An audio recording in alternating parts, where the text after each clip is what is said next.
How to open folder in Google Antigravity.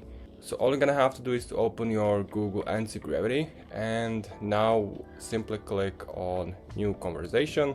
Here is new conversation, select project, click on this and click new project, and here you can add a folder which you're gonna use this project. So click add folder and browse your computer and use the folder which you want to use, so it will work with that folder from your computer. All files or text files will be used or can be used in this project. So for example, this is gonna be set like the main folder. You can also add multiple ones like this, and then click on next. Here select the reviews. I'm gonna select the default one.